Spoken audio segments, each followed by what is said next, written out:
Depressed. Some mornings didn't want to get out of bed at all. Suicidal. Wondering how in the world am I going to function.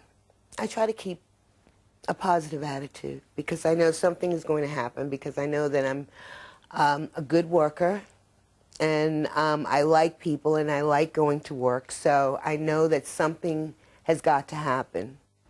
And it has. A bill due to be signed into law this Friday is likely to extend Stephanie's unemployment benefits, which were about to run out.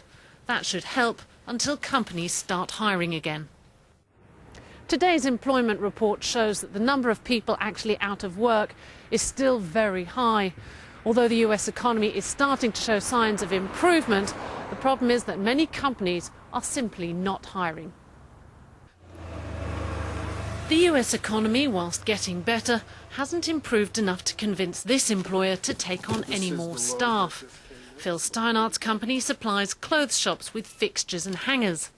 If more inventory is being put out, let's say for Christmas, where stores need more goods, we'll feel the effects of that and perhaps have to look to hire more help than we have.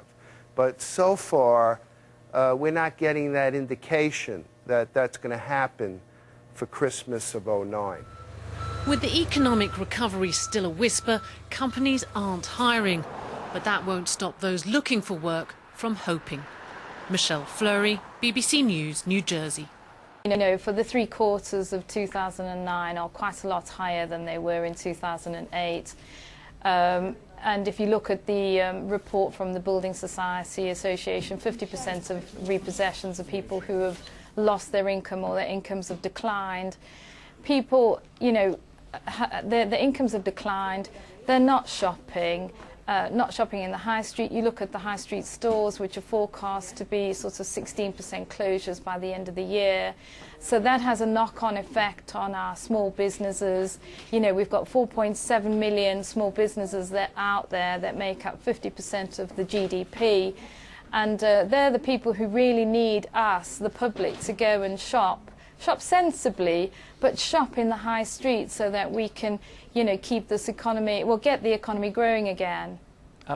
We've got bewildering options in some ways. Bankruptcy ends after 1 year, but you're likely to lose all your assets. You've got individual voluntary arrangements, a deal between you and your creditors. There's debt relief orders now introduced in April this year for consumers with debts of less than £15,000. Has this range of options for insolvency made the whole process easier or harder, do you think? I think we've actually got a really good rescue culture in the UK. The Insolvency Service has spent many years making sure that we have what I call non-lending solutions that are fit for purpose. The IVA lets people pay as much debt as they can afford, but it gives them a finite time to pay it over, and so they've got 5 years to get back on their feet and rehabilitate. We need to cater for those people who simply can't pay their debts back. They are poverty-stricken. And so the DRO, the debt relief order now is, you know, we've had 4,500 of those, and I expect we'll probably have about 11,000 of those this year. We really need to recirculate people and get them back out there on their financial feet. I mean, not included in these statistics are debt management plans, and there's at least 150,000 of those a year. They give people a softer landing and help them sort of suppress their debt, get interest and charges frozen until they can get back on their feet again and actually take control of their finances again. So I actually think we have a really good rescue culture.